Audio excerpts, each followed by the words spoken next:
Hilma awakens after having dreamt of home. The cave is still around her. The deep breathing of Ryan and Sarah can be heard in the distance. In the last episode, Hilma spent a fair bit of time carving out the Hall of Memories so that she might be able to more safely keep the various animals safe and sound. And so that will be our first intention today. Kia ora, Legionnaires. Rycon here, and welcome back to Cataclysm, Innawood. We are here with the Baroness, and, well, we had quite the time in the last episode. We aren't so isolated anymore. Well, hey, we wake up, and this morning we are feeling chilly in the foot region. Yeah, okay, we're going to have to do something about that. I don't think wearing a third pair of socks is going to help us that much. So we might just need to try and reinforce those socks and make them warmer. For now, though, we are going to be getting back to work, just chipping away at the space. So let's continue.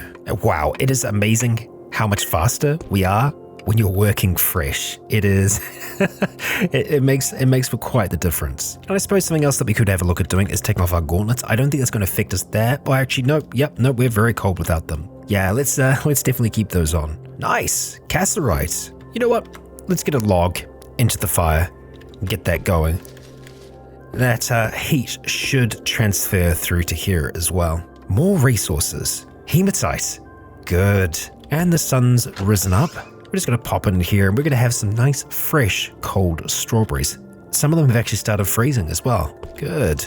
We've only got 2 more bits of mining to do, so we're going to make sure that we get that done so that we can get those animals inside. For one, it's going to be better to have them inside for the winter. I feel like that's a kind thing to do. Oh, straight up iron ore. Well, only 2, but hey, that's okay. Oh boy. Yep, we're going to stop mining. From the west. Okay. Oh god, no. Okay. Now, with those fires raging out there, I assumed, perhaps to my own fault, that the fires were going to be hot enough to burn the remains. They might not have. Oh crap. Okay, we need to run. We need to grab our pike as quickly as possible. Okay, Sarah, we need to go right now. With Sarah running, charging out here, what do we see? We heard a dog in pain. Samo, are you okay? Okay, we're going to do a full loop around here. Come on. Samo's fine. What? Oh my gosh. They're back up. Okay, everyone's okay. They didn't come over here. But yeah, the fires weren't hot enough. Burnt and bruised. Not hot enough. Armored camp. It's back up. It's alive. We need to put this thing down. We need to put it down right now. And with a good strike, we do just that. Excellent. Let's smash that to pieces. And smash that too. That was probably just about ready to rise back up from the grave. Corpse ash over there, so the other one did actually burn to death. What was that yapping then? Could it have been... Okay, it might have possibly been the German Shepherd that we've encountered a few times. It's entirely possible. Hard to tell, but I mean, that made my heart sink for a moment there. Let's just start to make our way up here a little bit. I mean, I'm not seeing that the German Shepherd's up there, but I'm not seeing... Okay. Well, I think that we made a pretty good decision. Oh, hang on a second. Oh my gosh, that's the sound that we're hearing. Oh my gosh, they hatched and they're friendly. Large predatory dinosaur juvenile with long claws and strong arms for grappling. Oh my gosh. Okay, that's the noise. I see. Okay, we're going to tie you up there for a second, Sarah, and we're going to go see what the hell. Oh my god. Oh my god. Okay. What are we looking at here? So these are our juveniles that have hatched. Okay, so one of them right away we can see is it looks slightly different. This is a grey magenta two-legged juvenile. A small two-legged plant-eating dinosaur juvenile. It could be from a number of different species. It looks slightly different. We don't know what that is, what's going on with that. Right, let's see what the big one is. It's an Albertosaurus, so we will display that right now with enormous teeth, fierce eyes, and a powerful frame to drive this juvenile forwards with short, strong arms and a feathered mullet and tail. Oh boy, can we ride it though? Can we ride it? And the others, are they all? No, they're not all the same. Oh my gosh. Okay, so this is a Cyats juvenile. It is a large predatory bipedal dinosaur juvenile with long claws and strong arms for grappling. Over here, we have a juvenile Allosaurus, a large bipedal meat-eating dinosaur. And of course up here, this is the same as we fought in the last episode. Acrocanthosaurus. It has its tall ridge running the length of its back, covered with heavy muscles. But of course, this thing looks terrifying. I don't know which of them would be the largest. Yeah. Oh boy. And so that's the noise that we were hearing, I suppose. Right. Okay. We can't mount the juveniles. We can play with our juvenile. We're playing with we hear yap yap as we play with it. Oh my gosh. Oh, this is fantastic. Oh wow, Hilma. So yeah, I think it's probably good that we're mining out the center. Is it you that's whining from being concerned? I don't know. No, I think it's because they're tame carnivores, maybe. I can't be certain. Oh, one of the chicks got out. You're okay there, right? I mean, that's a fair bit of yapping. If we have that inside, that could be... Is that just going to keep on from the west? It's the bloody Chihuahua. It's the Chihuahua that's terrified. Are you okay, buddy? Is it because of the chick? Maybe. I don't know. But it is. I'm pretty sure it is the Chihuahua that is. Yeah, because like if we can't see them and they're just listening in northwest. Yeah, we hear yap yap yap. Oh my lad. Okay, come on. All right, we're gonna untie you for now. You can follow us inside. Come on. I know you're terrified of the giant dinosaurs. Come on. Let's get going. Here we go. Inside. You better now? Yeah? Okay, how about you just chill in here? Yeah? Wow. Okay, well, I guess that's an early warning system, having the Chihuahua out there. That's great and all, but we are going to finish off the last little bit of work that we've got here to get done. Gripping, of course, the pickaxe. Let's chip away at this last piece of rock. And unfortunately, the last part of this is an absolute crawl, as we were extremely wary by the end of it, but we've actually got a fair few resources from doing this, and we've made space to fit these very large dinosaurs in. What a time. But that's Cataclysm, that's Innawood, and that's Hilma's story. I think by now we should always expect the unexpected. We're going to need the bird cage to be able to recapture some of the birds that are down there. Actually, in saying that, no, most of them will follow. There are a few that we haven't tamed yet, but most of them we have. So, looking at this lot here, these ones we haven't leashed yet. So, as dangerous as it is, I think we will try and get them to follow us. As for our other friends out here, yeah, we are going to lead you by the leash.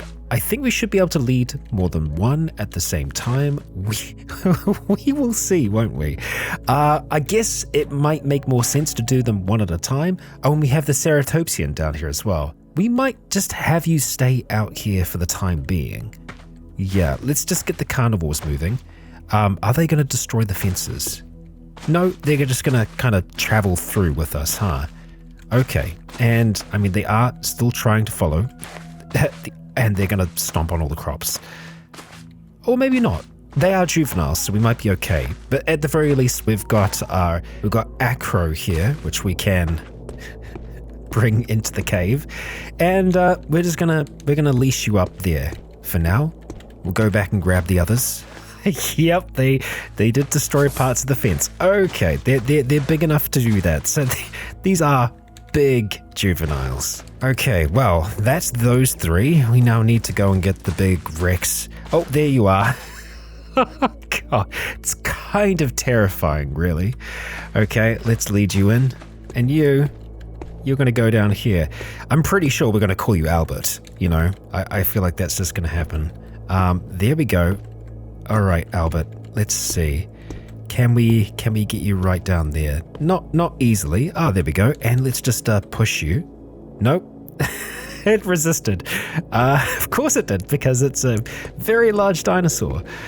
There we go. That's the spot. Let's go tie you up there for now. Oh boy. Right. Now, we do still have a fair few juveniles, which are going to be roaming around our field, which is less than ideal. And I guess we don't know. We don't know which ones came from the light red and the brown and white and whatnot. Green and magenta, we could probably let that one go. We'll wait. We'll let it do its thing. Maple, you're still hanging out here as well. I think it's probably going to be worthwhile us leading you inside. Yeah, we're just going to get as many of them as we can moved to the safety of the cave. Well, we obviously have the chicks down here, and I am looking and seeing that the back gate has been completely shattered, so they've been kind of just running out of there for now, and I'm okay with that. I am okay with that. Yeah. We should try not to keep too many animals on board. I feel like we've already got a lot going on. So I am okay with that.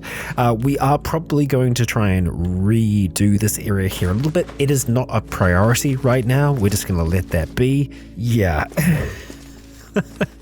That's our morning chaos done for now, and as you can see, yeah, we've got a few dinos in here at the moment. We'll probably keep the cage just in the corner here, just in case we do need to move anything around.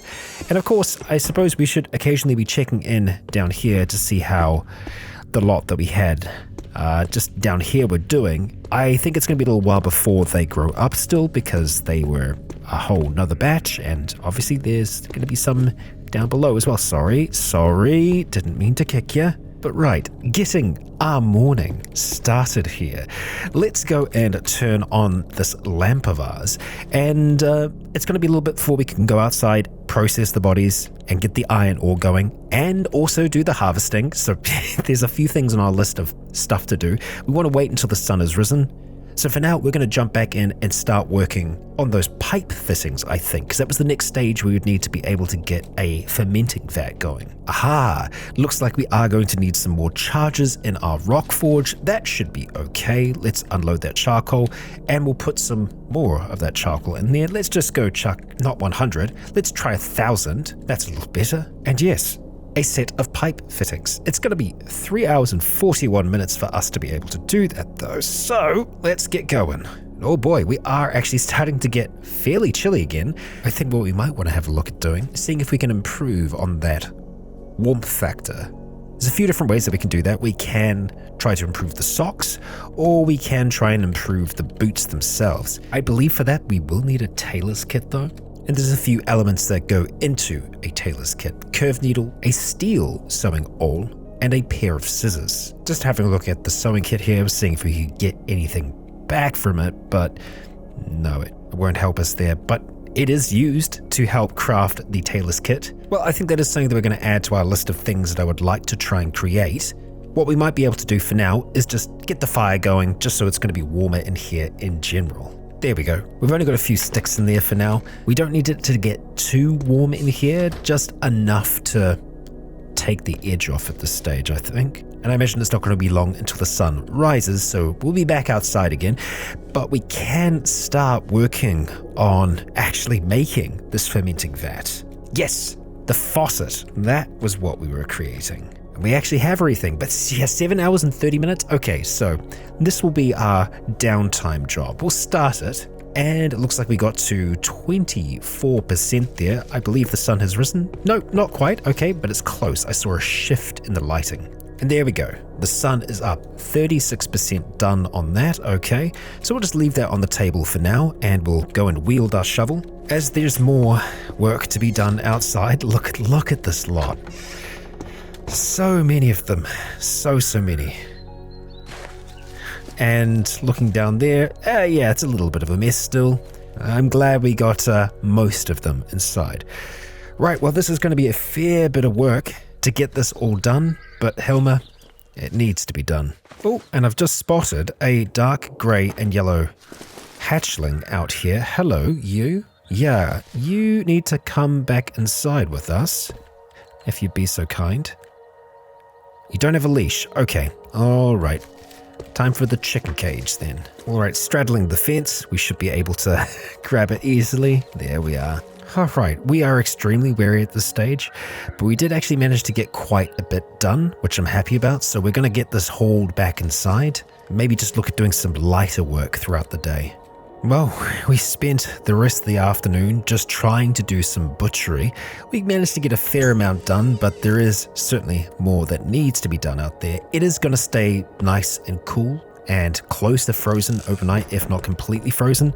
Hilma is in desperate need of a good rest though. Chia, you're going to have to move over after we have our midnight snack. All right, and it is a new day. Our feet are still really quite cold. The sun is already up though, which is a good sign. It means that we can get to work outside right away and make the most of our energy. I'm not so concerned about us being too cold outside, so let's hope that's going to be okay, because we're seeing crows. Yeah, I want to get the stuff done. And that's that. That is the harvest complete. We still have some plants that are still growing, but for the most part, that is everything. We're going to haul these to be over here, and now as we sort out our zones, we're going to put everything away. Now, most of the cattails, both the rhizomes and the stalks, they're going to be converted into plant fiber. I want to make sure that we've got a decent stockpile of plant fiber at all times, and that is going to help us out in that department. We are only dealing with light weariness at this stage as well, so we're probably just going to have a little bit of a snack. Well, we do have some meat on us, but I imagine it's actually frozen at the moment. So we'll pop back inside, we'll have lunch, and then we're going to deal with the iron ore that we have out here.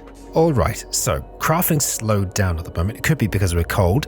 We are going to have a look at taking off our gauntlets, which obviously is going to make our hands that much colder. Do we have our glove liners on at the moment? We do. Well, let's see about starting this. Okay, yeah, not as bad. We might have to stop some way through.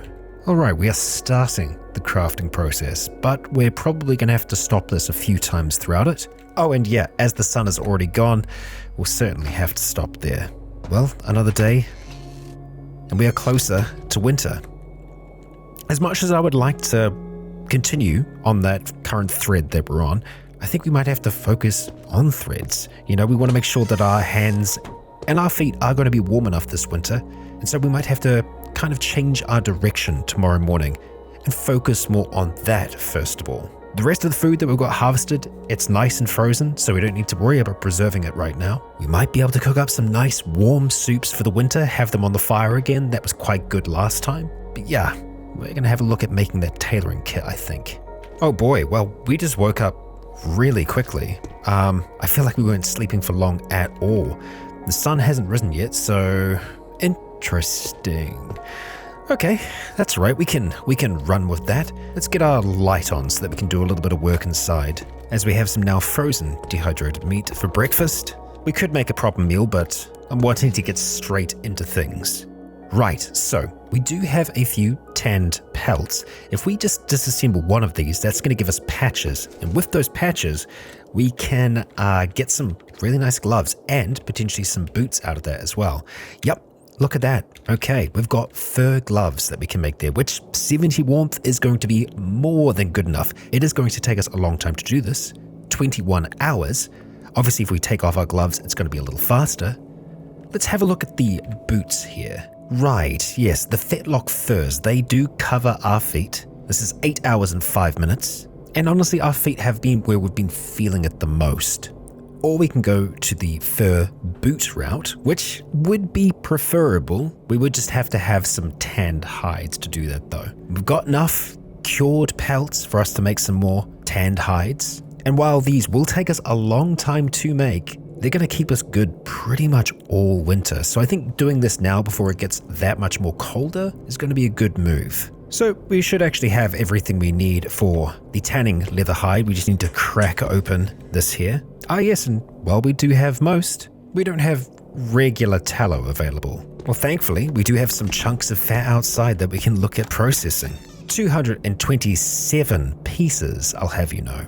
So, into the tallow it goes. And we can see that in terms of portions, it's going to give us a fair amount. We probably only want to work around about 2 hours on this. Excellent, that's that. And let's get some tanning leather hides going. And obviously, the more of these we can do, the better. So we're just going to spend the day. We're going to work on 10 of them to begin with. That's going to take a full 8 hours. Oh, of course, we will be stopping to have food breaks. And we should also have a look at taking off our gauntlets while we are working.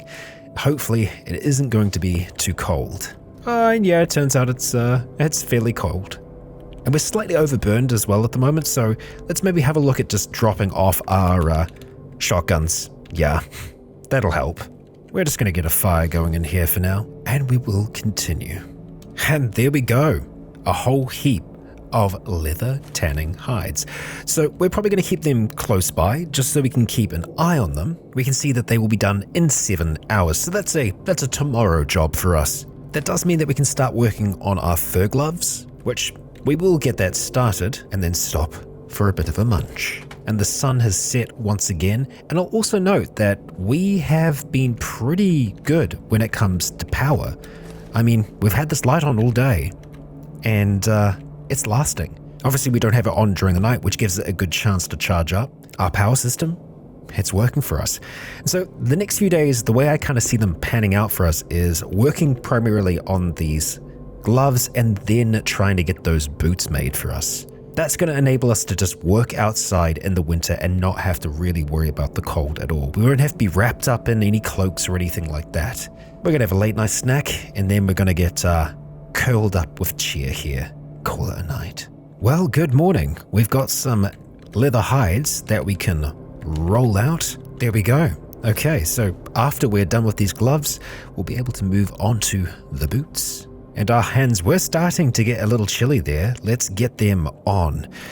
That'll be much, much better. And yeah, they're actually feeling warm now. So much better.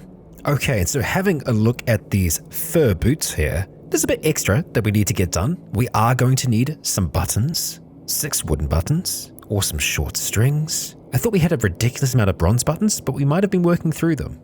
We are also going to need we need some rubber chunks and rubber cement as well, which is something that we have not had a proper look at yet. We need latex and we need rubber. You know what? We're not making these fur boots, at least not easily. So I think it's back to the fetlock furs. It does seem like they are going to be too big for our feet, as it says that they are a poor fit. They will slow us down. But at 5 hours and 9 minutes, I think that's okay. I mean, for the extra warmth that they're going to be giving us, it's good. Oh, and we're now proficient in furry as well. That's probably why it's not taking us as long to actually work on these. That's good to see, and we're done with that. So we're going to drop off both the gauntlets and the boots, and we'll chuck on the furs. Okay, that should be much more comfortable. And yeah, having a look at this, our legs and our hands are now the warmest part of our bodies, so they did exactly what we needed it to. Okay, moving on to the next project that we were working on in here, we have our faucet, and the rest of the day has gone into working on that, but that part of the puzzle is done. We can have ourselves some dinner, have an early night, and click this light on off. All right, good morning, folks. So, we are going to be getting into construction right away. With our light on, I would like to try and see if we can shift some of these rocks over to here. I don't think that's going to happen though. I mean, Yeah, okay. We can shift them over, but we're going to have to find somewhere else for them to go. So let's just kind of do a little bit of shifting like that. I know it means that things are going to be slightly further away. I would like to have the fermenting vat just over here for now. And I don't think we're going to be able to shift it around once we make it. Maybe we can. And so there are 2 different variations in this. Rather, yeah, there's stages and variations to them. Well, let's build it here, and yeah, we're building that very, very fast. Okay, nice, we finished our construction on it. We have no brew to ferment, yet, as of yet. Perhaps the stage 2 variant is us actually sealing it, but that seems excessive. Well, the fact that we've got that done, I'm happy. Well, with that vat constructed, the most basic kind of alcohol that we'd probably be able to make at this stage in there would be like an apple cider. For that, of course, we need apples, and unfortunately, we left some apples out there in the world while we were exploring over the last few episodes. And because we're on the second to last day of winter, the idea of us finding those, it's probably unlikely. But something else that we can make is vinegar. So let's go open up the pantry, stand over here, and see if that is possible. Indeed, it is. Okay, and we can save quite a bit of time by doing it as one batch. We can nearly do the full 50. 4 hours and 53 minutes? Okay, that's going to give us 73 portions of unfermented vinegar. Now, not sure how much we can actually store in the vat, but it ferments in about 4 days once it's actually put into the vat itself. Let's just take a gamble. We'll do all of it. Actually, no, we're only limited by our water now, aren't we? Yeah, well, I mean, I feel like, let's do 45. It's going to give us 720 portions. You don't have anything to store it. Okay. All right, well, let's just say maybe go to 20 then and see. Oh, okay, yeah, so 20 is more acceptable, it seems. Now, whether it goes straight into the vat, I guess we'll see. Pour into a container. Ah, of course. Okay, so we're going to have to kind of pour it into everything else. What I'm going to do is clear out one of the canning pots, and we're just going to pour it all into that. Okay, all right, let's go grab this thing. Okay, I think I've got the vinegar out of everything else, and we've put it into this large clay pot for now, and we'll work on some more. Okay, we can do 3 lots more until we run out of water. We actually have a lot more water. It's just frozen right now, and so it's not allowing us to access it. All right, cool. We'll get a fire going. And while we wait for that to heat on up, we're just going to have some lunch. And something that I've noticed is we've put on some extra weight, which is going to help us out going into winter. It means that we're not going to have to eat as much going forwards. Rather, we don't need to have much of a calorie-rich diet as we've been eating. And there we go. We can make a lot more. A lot more. I think we'll just go for 10 more units. Make that 20, because that's going to get us closer to where we were originally. And into the pot it goes. So yeah, we've got a fair amount in there at the moment. Okay, and we can set it into the vat. Start the fermenting cycle. Oh wow, that's only 20% full? Okay, I think we'll wait then. We'll start the fermenting cycle once we've actually got it filled up. Let's go process the rest of the strawberries, I think. Yeah, so for us to do all of them, or well, nearly all of them, it's the water that we run out of again. Let's just do another 30, eh? And there we go, into the large clay pot. And let's go add some more into it. And I started the fermenting cycle, which, you know, I feel like that's probably okay. We'd used most of the strawberries. It was 35% full. And yeah, it's going to take a few days for that to be completed. But once it is, we're going to have some vinegar, which just gives us even more freedom of choice when it comes to cooking, crafting, and brewing. Oh, hey. Interestingly enough, we still have the faucet. It didn't get used in the creation process. What? We still have one there. That's strange. Maybe we just built the variation without it asking us. I'm not sure. I am not sure. I guess that means once we crack it open, we just need to make sure that we have something that can contain all of that vinegar, which is probably going to be a clay pot of some kind. So I've been having a bit of a think about how we want to try and take on the tower. We're going to need explosives, and so I've been looking into fuses, and we can actually make rolling paper, which is part of the process of making a fuse, quite easily. So let's see, we get 6 rolling papers out of this. Let's use 7 of our papers to be able to do that. And then if we go and have a look at fuses, we can make that quite easily, and that's going to give us 3 fuses right away. We might as well use, oh, I didn't realize we were getting so much in the way of rolling papers. So let's go make, I feel like 45 fuses is probably going to be enough. It also takes us a while to do that. So let's maybe just limit it to 15 for now. Okay, and we've crafted some fuses. Dangerous as ever. Yeah, I'll remind you, we have a ridiculous amount of black gunpowder just sitting here on our shelf next to our campfire. It's fine. It's totally fine. We're okay. And now if we go and have a look at explosives here, we can actually make a pipe bomb. We've got a fuse. We would just need a pipe to be able to do it. But I think we need something that's going to have a little bit more punch than just that. So we've got a dynamite bomb. Unfortunately, we can't make dynamite. That's something that we're probably going to get once we actually get better at explosives and or mechanics looking at that. The homemade bomb unfortunately won't work because it needs to have some kind of specific pellets, or rather it needs ammonium nitrate, which, you know, I think we might be able to make that. It's a lot of them that goes into it. 100-liter barrel bomb. It explodes in 100 seconds. I imagine that would be rather deadly. We'd also need to put together a 100-liter steel drum, but that would be a fantastic way to take out the Migos. Maybe we start a little smaller. I'm having a look over here and we can actually see the power at the epicenter. I don't know how that scales. Can we see the power from a homemade grenade? Oh yeah, that's a lot more powerful. Even the 50-liter barrel bomb is, it's a lot. So going off of that, ammonium nitrate, how difficult are you for us to make? So it looks like we have a few different recipes here. This is one using nitric acid and liquid ammonia. And this is making it from pellets. Okay, so this would be the route that we go. And to get liquid ammonia, we need to have a makeshift water electrolyzer, a makeshift machine reactor, a makeshift ammonia machine pipework. Okay, so if that is something we could do, it is quite difficult to do that. Yeah, it does seem in terms of accessible explosives, the pipe bomb is a good start for us here. We would be using our pipes, so we'd have to craft some more pipes. But yeah, outside of trying to do the homemade bomb, which uses a whole heap of nails or scrap metal. Oh, and that also does require you to have ammonium nitrate.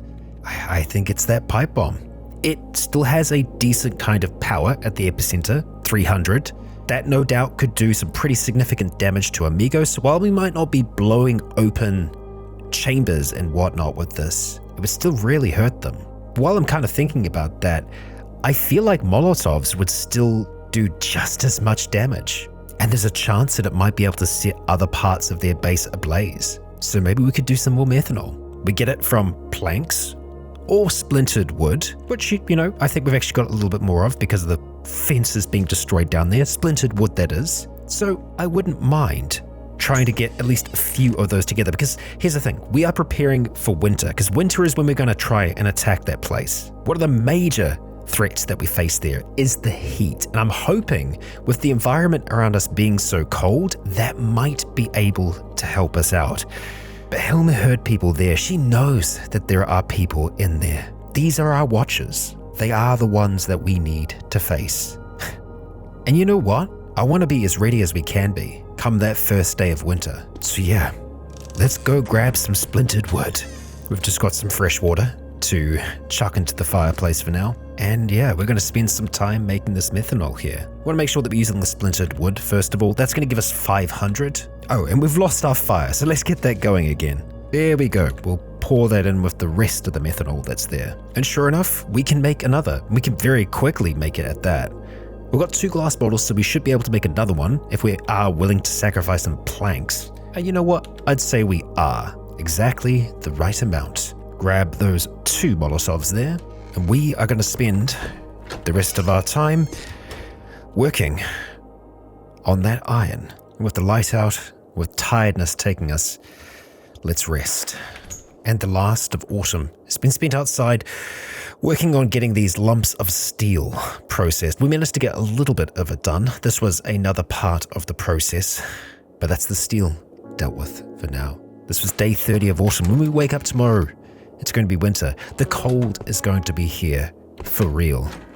And that cold, I hope, will allow us to survive the heat of the scout tower. That's only part of the trouble that we will face within. Hilma knows the horrors. She encountered one herself, an infected person that had become a mass of muscles, a hulking creature. The longer she waits, the chance of the others passing and turning into those things grows with each day. While she has had personal triumphs, as she sleeps comfortably in her cave here at night, the fact that she is comfortable, the fact that she feels safe, troubles her.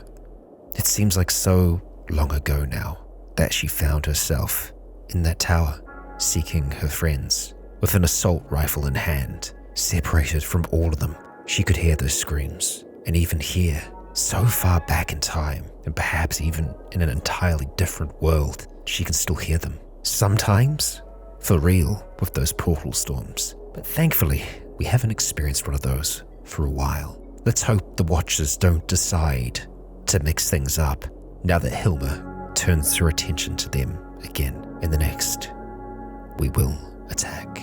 So please do join me then. And I hope that you enjoyed today's episode, even though it was mostly a cleanup episode after the last. I feel like things are going very well here. And now that we have a few carnivores on our side, I'd like to take them out with us. Not all of them, but at least some of them. And we will see how they fare. But that'll all be in the next. The tower shall burn. Right. Now, if you enjoyed today's episode, please consider leaving a comment or a like to let me know if you enjoyed the show. For now, I have been Rycon. You have all been awesome. And until next time, stay tuned.